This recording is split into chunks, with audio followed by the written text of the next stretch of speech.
আসসালামু আলাইকুম প্রিয় দর্শক, আমি হাসিব মারজান আপনাদের সবাইকে আমন্ত্রণ জানাচ্ছি চ্যানেল আই সংবাদে। আর বিস্তারিত সংবাদের শুরুতেই জানিয়ে দিচ্ছি ফ্রেশ আটা ময়দা সুজি সংবাদ শিরোনামগুলো। কুমিল্লা বিভাগ ও কৃষি বিশ্ববিদ্যালয় প্রতিষ্ঠায় প্রধানমন্ত্রীর প্রতিশ্রুতি। চাঁদপুরে যোগ দেবেন খাল খনন ও ফ্যামিলি কার্ড প্রদান কর্মসূচিতে।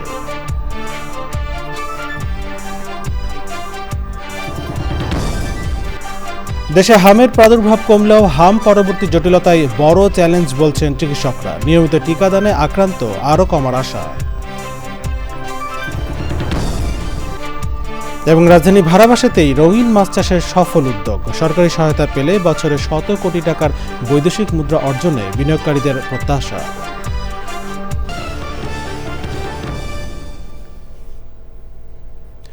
সংবাদ মূলে জানাচ্ছিলাম এখনকার সংবাদ আয়োজন একই সঙ্গে চ্যানেলের ইউটিউব চ্যানেলে এবং চ্যানেলের ওটিটি প্ল্যাটফর্ম স্ক্রিনে লাইভ স্ট্রিম হচ্ছে। চলেছে বিস্তারিত সংবাদে। প্রধানমন্ত্রী তারেক রহমান বলেছেন, গত ১৬-১৭ বছর মানুষ ভোট দিতে পারেনি। সরকারের বিপক্ষে কথা বললে গুম খুন হতো। এখন গণতন্ত্র প্রতিষ্ঠিত হয়েছে। এখন সময় হয়েছে দেশ পুনর্গঠন করার। কুমিল্লার বরুড়ায় পথসভায় কুমিল্লা বিভাগ করা এবং কুমিল্লা একটি কৃষি বিশ্ববিদ্যালয় প্রতিষ্ঠার প্রতিশ্রুতি দেন প্রধানমন্ত্রী। তিনি বলেন, দেশের মালিক জনগণ, বিএনপিকে দেশ পরিচালনার দায়িত্ব দিয়েছে।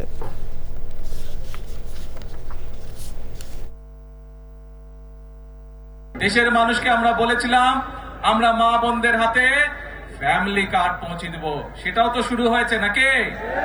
আচ্ছা, দেশের মানুষকে আমরা বলেছিলাম আমরা কৃষক ভাইদের হাতে কৃষক কার্ড দিব, সেই কাজ শুরু হয়েছে? এখনো পুরোপুরি শুরু হয়নি, অল্প করে শুরু করতে হয় প্রথমে, কিন্তু শুরু তো হয়েছে নাকি? আচ্ছা, তারপরে দেশের মানুষকে বলেছিলাম যে ইমাম সাহেব সহ যারা আছে তাদেরকে আমরা সম্মানের ব্যবস্থা করবো, শুরু হয়েছে? কুমিল্লার বরুড়ায় পথসভার পর প্রধানমন্ত্রী তারেক রহমান যাচ্ছেন চাঁদপুরের শাহরাস্তির টামটা দক্ষিণ ইউনিয়নের ওয়ারুক বাজারে। সেখানে খর্দ খাল পুনঃখনন কাজ উদ্বোধন করবেন তিনি। সেখানে আছেন রাহুল রায়, আমরা সরাসরি যাচ্ছি তার কাছে। রাহুল, প্রধানমন্ত্রীর কর্মসূচির বিস্তারিত আমাদের জানান।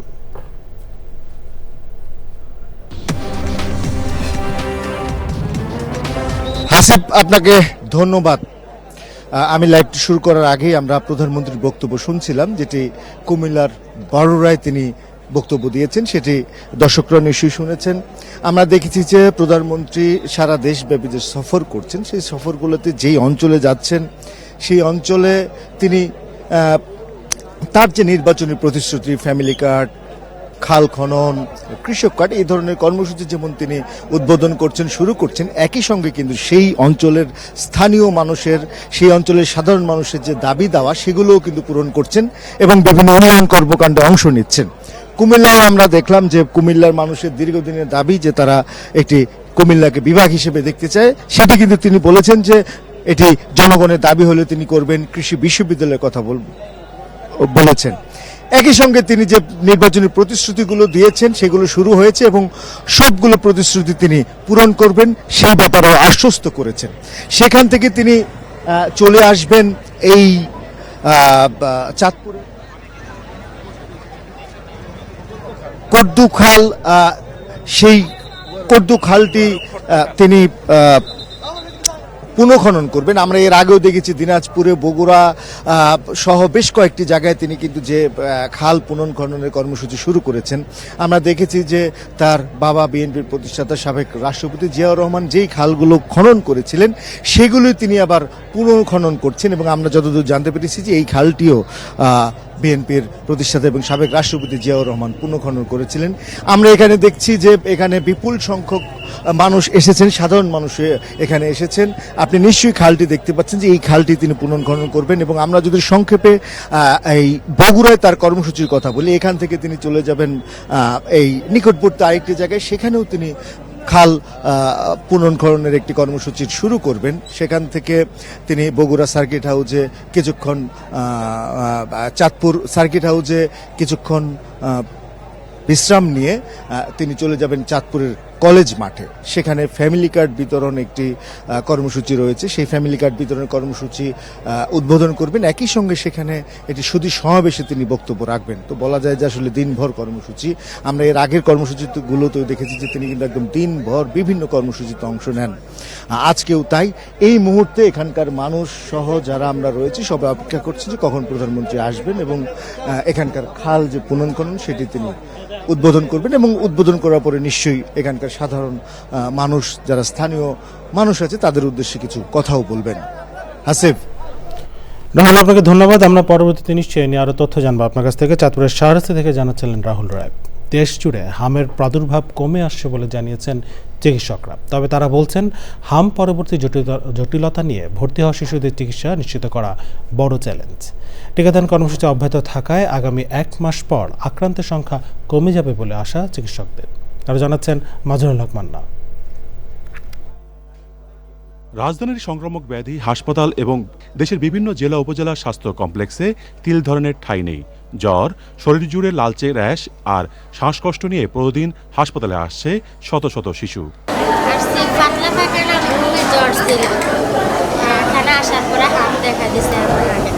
এখন কি অবস্থা? স্বাস্থ্য অধিদপ্তরের সবশেষ তথ্য অনুযায়ী মে মাসের মাঝামাঝি পর্যন্ত সারা দেশে হাম এবং উপসর্গে আক্রান্তের সংখ্যা ৫৪,৪১৯ জন।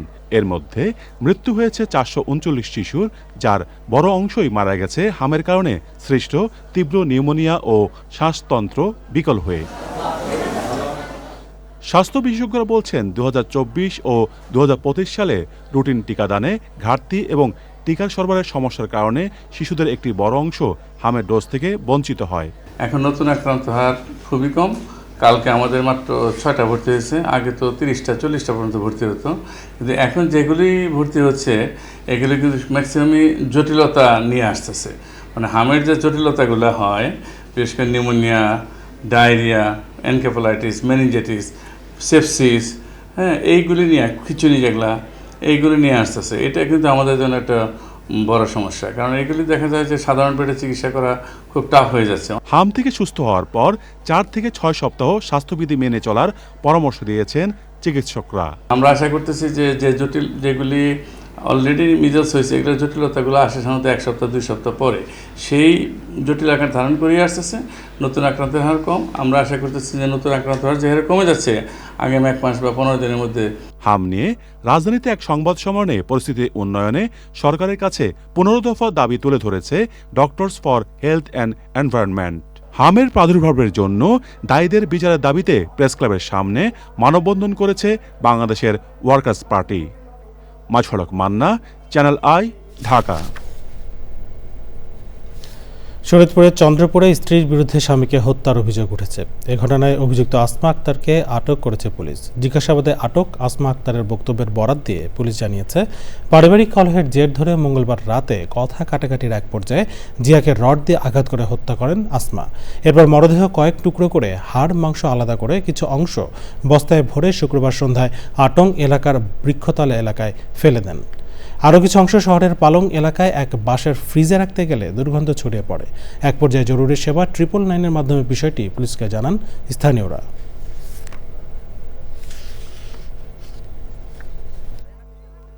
999-এ একটা কল আছে 7:30 8টায়। তাৎক্ষণিক আমি আমার ওই মোবাইল ব্যাটে এখানে পাঠাইছি। পাঠাইবার পরে 2 মিনিট পরেই ওই ড্রাম যখন খুলছে গন্ধ আছে, বলছে যে সে বলছিল মাছ ফ্রিজে রাখতে আনছে, কিন্তু সন্দেহ হতে তারা আমরা আটক করছি। আটক করে যখন জিজ্ঞেস করছি তখন সে পার্ট টু পার্ট বললো আর কি তার স্বামীকে সে মারছে, তাদের পারিবারিক কলহের কারণে তার বিরুদ্ধে হত্যা মামলা হবে। আমরা আরও দেখতেছি তার সাথে আর কেউ ছিল কি না।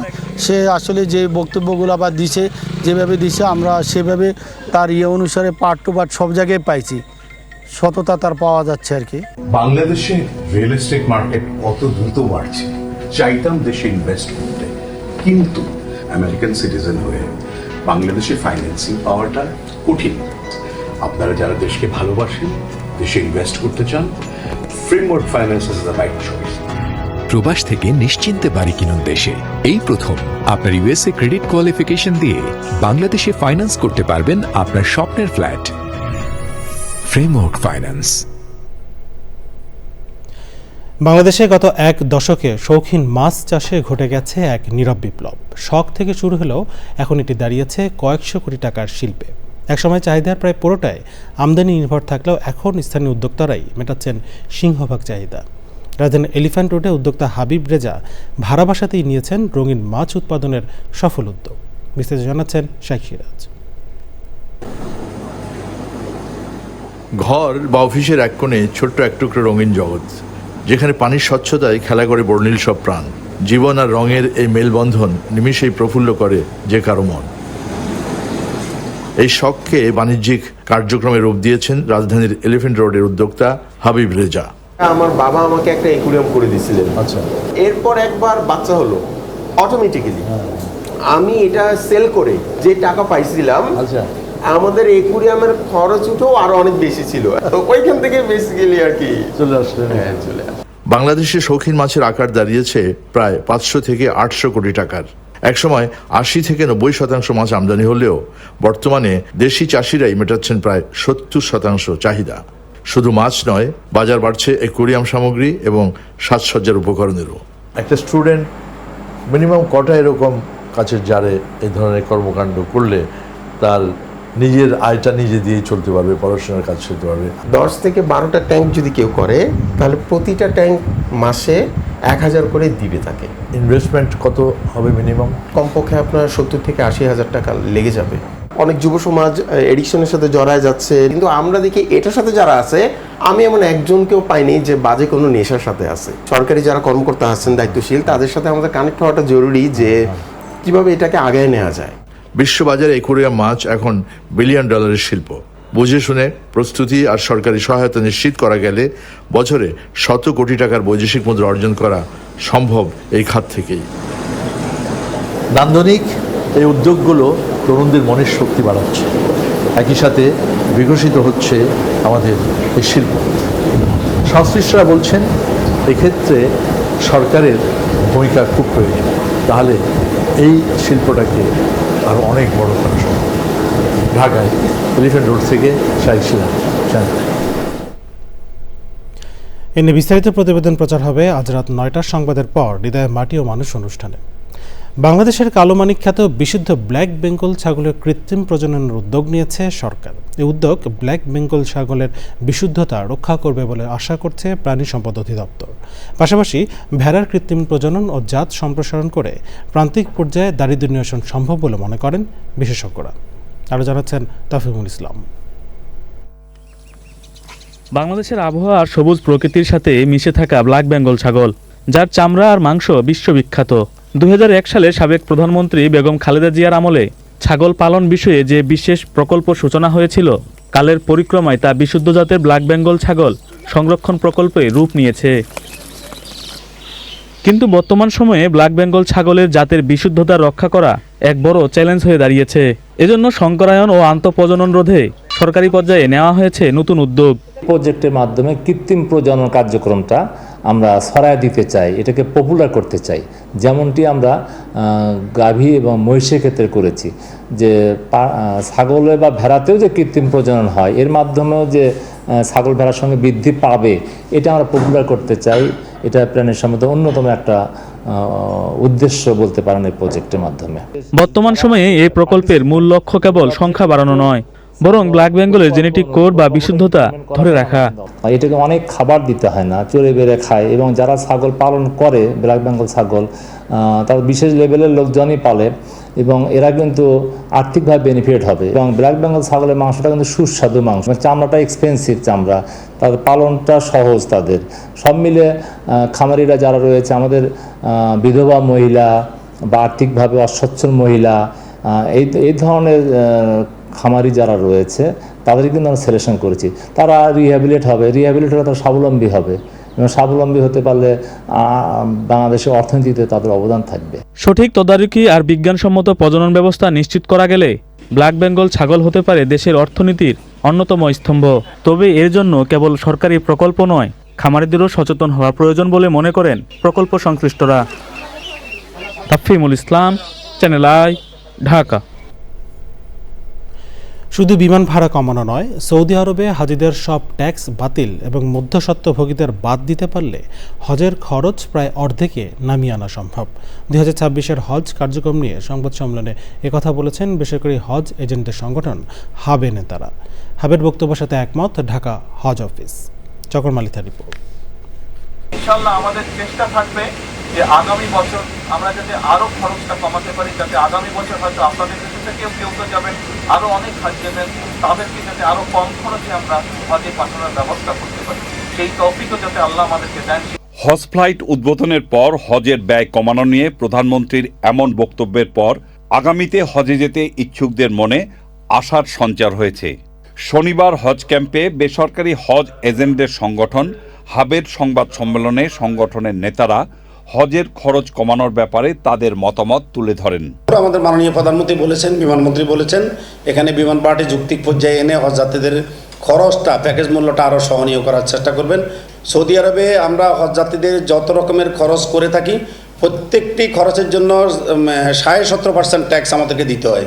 সেখানে কিন্তু আমাদের অনেক টাকা যোগ হয়ে যায়। আমরা সরকারকে আমরা আহ্বান করব যে মধ্যসত্যি যারা হজের লাইসেন্স নাই তারা যেন টাকা গ্রহণ করতে না পারে এবং তাদের বিরুদ্ধে আইনের যে কোনো ব্যবস্থা হয়, তাহলে ডাইরেক্ট হাজিরা আমাদের এজেন্সির মাধ্যমে, যাতে বৈধ এজেন্সির মাধ্যমে টাকাটা সংগ্রহ করলে তাহলে আপনার প্যাকেজটাও ঠিক থাকবে এবং দামটাও কমে যাবে। ঢাকা হজ অফিসও মনে করে হজের খরচ কমানো সম্ভব। সৌদি সরকারকে তাদের বিশেষত যে তাদের ভ্যাট এবং ট্যাক্সের যে অংশটা রয়েছে, সেই অংশটা এখন প্রায় 17.5% প্রত্যেকটি ক্ষেত্রে। তো এটা যদি কিছুটা কমানো যায় তাহলে কিন্তু সেখানে বেশ অনেকটা খরচ কমে আসবে।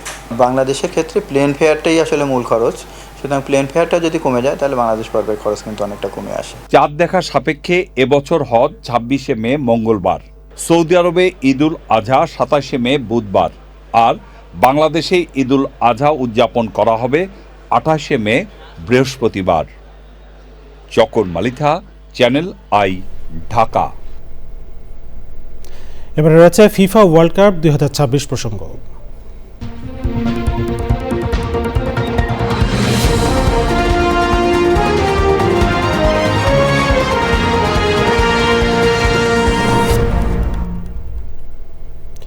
The greatest show on earth, FIFA বিশ্বকাপ। 4 বছর পর হওয়া বৈশ্বিক ফুটবল টুর্নামেন্ট ঘিরে এখনও জীবন বাজি রাখতে প্রস্তুত Lionel Messi, Cristiano Ronaldo, Neymar, এমবাপ্পের মতো তারকারা। যে সোনালী ট্রফির জন্য এত লড়াই, এত ত্যাগ, সেই ট্রফির 96 বছরের ইতিহাসের আদ্যপান্ত জানাচ্ছেন আদিল আহমেদ শান।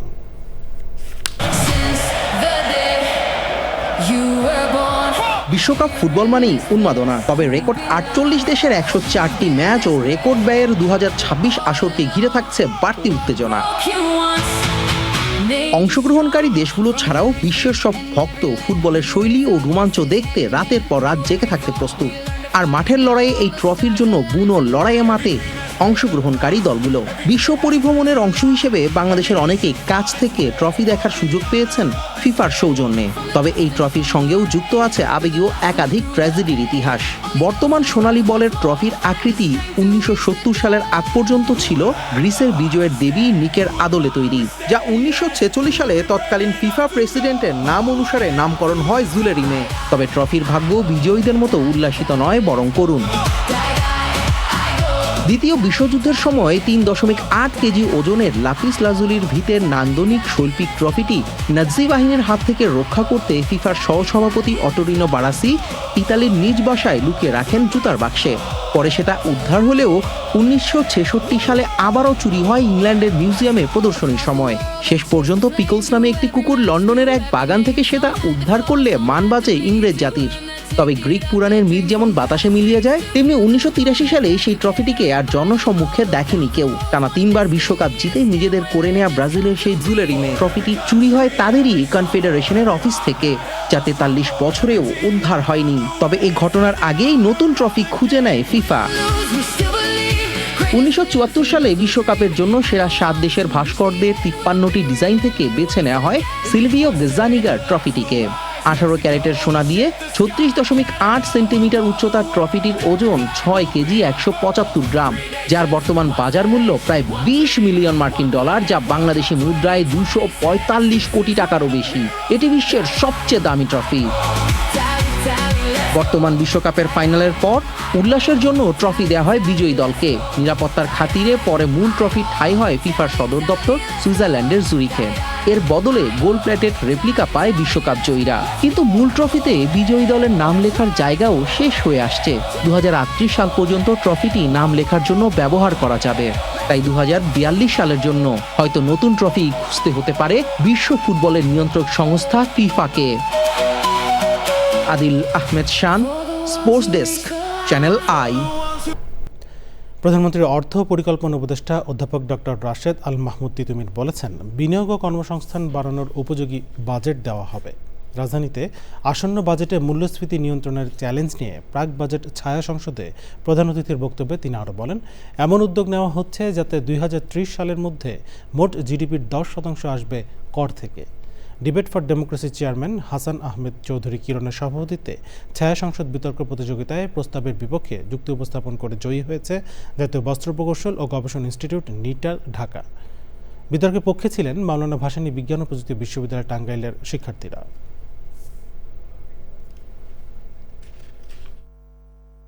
আমাদের জন্য খুবই বড় রকমের অসুখ যদি আমি জনতুষ্টিবাদিতার দিকে যাই, এবং সেটা একটা বড় রকমের ক্ষয়রোগ, যে ক্ষয়রোগের বর্তমান শিকার বাংলাদেশ। আমরা যদি স্পেকুলেশন করি, এবং স্পেকুলেশন করলে যেটা হয় সেটা হচ্ছে যে দাম বাড়িয়ে দেওয়া হয়। তথ্য, ভুল তথ্য, অপতথ্য, যেটা এখন বাংলাদেশে বড় রকমের এর এক ধরনের ব্যবসা, এবং তার মাধ্যমে যেটা করা হয় সেটা হচ্ছে উস্কে দেওয়া হয়, এবং দাম একবার বেড়ে গেলে সেই দাম কিন্তু আর কমে না। এবারে রয়েছে নিটল টাটা কৃষি সংবাদ।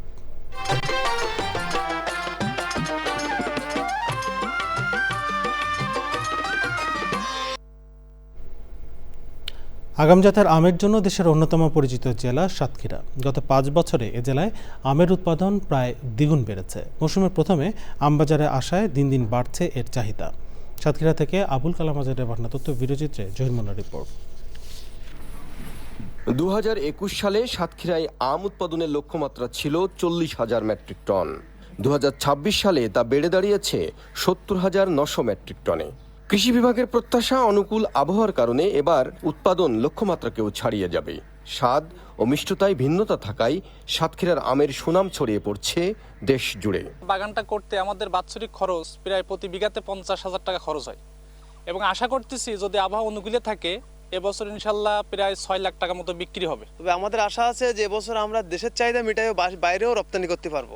এবছর আম আশা করি আমাদের সাতক্ষীরার আম বিখ্যাত, এই আমও বিদেশে এবারও রপ্তানি হবে। তবে বাগান মালিকদের অভিযোগ, এক শ্রেণীর অসাধু ব্যবসায়ী ও বাজার সিন্ডিকেটের কারণে তারা ন্যায্য দাম পাচ্ছেন না। কিছু অসাধু ব্যবসায়ীর কারণে এরা সরকারি ডেটের আগে হিমসাগর আমগুলো ভাঙে, এই কারণে আমরা হচ্ছে হিমসাগরের সঠিক দামটা পাই না। বাজারে সিন্ডিকেট আছে আপনার ভেঙে দিয়ে যেন আমরা সুস্থভাবে আমরা বেচাকেনা করতে পারি। বাজার সংশ্লিষ্টরা বলছেন প্রয়োজন বাজার তদারকি। বিভিন্ন জেলার থেকে আমাদের এখানে লোক আসে, তারা আম কিনে যাচ্ছে, তারা শিক্ষিত ছেলেবেলে সব, এরা এই ছেলেগুলো ব্যবসা করছে অনলাইনে, এরাও আসার কারণে আজকে বাজারটা দাম বেশি যাচ্ছে, সবাই আম কিনছে এবং চাষিরাও দাম পাচ্ছে। জেলা কৃষি বিভাগও বলছে বাগানীদের আমের ন্যায্য মূল্য প্রাপ্তির বড় বাধা দুর্বল বাজার ব্যবস্থাপনা। এখানে বাজারের ব্যবস্থাটা কৃষকের জন্য আশানুরূপ হচ্ছে না। এটি পচনশীল একটি দ্রব্য, এটি যদি বিক্রি না হয় তাহলে কৃষকের ক্ষতি। এই জন্য অনেক সময় কৃষক বেশি আমদানি বাজারে যদি বেশি ওঠে তখন একটু কম দামেই তাদেরকে ছেড়ে দিতে হয়। প্রচেষ্টা আছে যেন তারা ন্যায্য মূল্য পায়।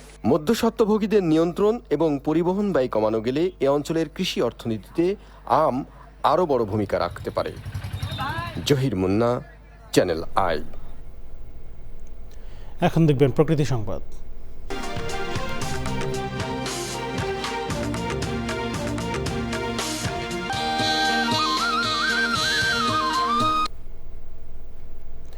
ময়মনসিংহের ভালুকায় পোলট্রি খামারের বর্জ্য থেকে উৎপাদন করা হচ্ছে বায়োগ্যাস ও জৈব সার। পরিবেশসম্মত বায়োগ্যাস ব্যবহার করা হচ্ছে রান্নার কাজে, চলছে জেনারেটরও। আর কৃষি জমিতে জৈব সার ব্যবহারে বাড়ছে ফসল উৎপাদন। পোলট্রি বর্জ্যের সঠিক ব্যবস্থাপনায় পরিবেশ সুরক্ষার পাশাপাশি গ্রামীণ অর্থনীতিতেও আসছে ইতিবাচক পরিবর্তন। শেখ মহিউদ্দিন আহমেদের তথ্য ভিডিওচিত্রে রিপোর্ট করছেন আফরোজা হাসি। ময়মনসিংহের ভালুকা উপজেলার উথুরা ইউনিয়নের চামিয়াদি গ্রামের ৩০ একর জমির উপর গড়ে ওঠা পোল্ট্রি খামার। একসময় খামারের মুরগির বর্জ্য ঘিরে ছিল দুর্গন্ধ ও পরিবেশ দূষণের অভিযোগ। সঠিক ব্যবস্থাপনায় সেই বর্জ্যই পরিণত হয়েছে সম্পদে। উৎপাদিত হচ্ছে বায়োগ্যাস ও জৈব সার। বায়োগ্যাস প্ল্যান্টের মাধ্যমে চলছে ১২০ কিলোওয়াট জেনারেটর। এতে এলপিজি গ্যাস, জ্বালানি তেল ও বিদ্যুতের সাশ্রয় হচ্ছে। কোনো মাসে ৬০ টন, কোনো মাসে ৭০ টন, ৩০ টন। আমরা বিভিন্ন আমাদের মুরগি থাকার উপর ২০টার উপর নির্ভর করে আমরা এই ফার্টিলাইজার প্লান্ট, আমরা এই জৈব সার তৈরি করতেছি। সাশ্রয় মূল্যে কৃষকের মাঠে পৌঁছায় দেওয়া হয়। এতে করে আমাদের পরিবেশের দুর্গন্ধ অনেক কমছে এবং আমরা নবায়নযোগ্য যে জ্বালানিটা এর আমরা ব্যবহার করতে পারি। চাহিদা বাড়ায় মুরগির বিষ্ঠা থেকে উৎপাদিত জৈব সার বাণিজ্যিকভাবে বাজারজাত করা সহ মুরগির খামার ঘিরে রয়েছে নানা পরিকল্পনা। এখান থেকে যে গ্যাসটা উৎপাদন হয় এই গ্যাস আমরা প্রাথমিকভাবে রান্নার কাজে ব্যবহার করি, পাশাপাশি আমাদের বড় বিদ্যুতের চাহিদা এখান থেকে পূরণ হয়। সংশ্লিষ্টরা বলছেন, পরিবেশ বান্ধব প্রযুক্তির ব্যবহার সহ সারা দেশে পোল্ট্রি খামারের বর্জ্যের সঠিক ব্যবস্থাপনায় কমবে পরিবেশ দূষণ, তৈরি হবে বিকল্প জ্বালানির নতুন সম্ভাবনাও। আফরোজা হাসি, প্রকৃতি ও জীবন ডেস্ক, চ্যানেল আই। সংবাদ শেষ করবো, তবে যাবার আগে ফ্রেশ আটা ময়দা সুজি সংবাদ শিরোনামগুলো জানিয়ে দিচ্ছি আরও একবার। কুমিল্লা বিভাগ ও কৃষি বিশ্ববিদ্যালয়ের প্রতিষ্ঠায় প্রধানমন্ত্রীর প্রতিশ্রুতি। চাঁদপুরে যোগ দেবেন খাল খনন ও ফ্যামিলি কার্ড প্রদান কর্মসূচিতে।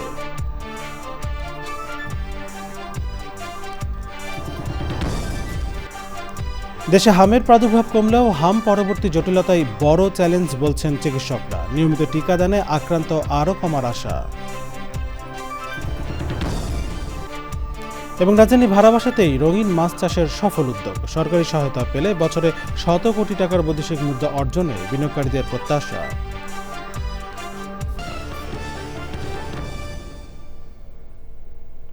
প্রিয় দর্শক, এই ছিল চ্যানেলের সম্বন্ধে এখনকার আয়োজন। এতক্ষণ সাথে থাকার জন্য ধন্যবাদ সবাইকে।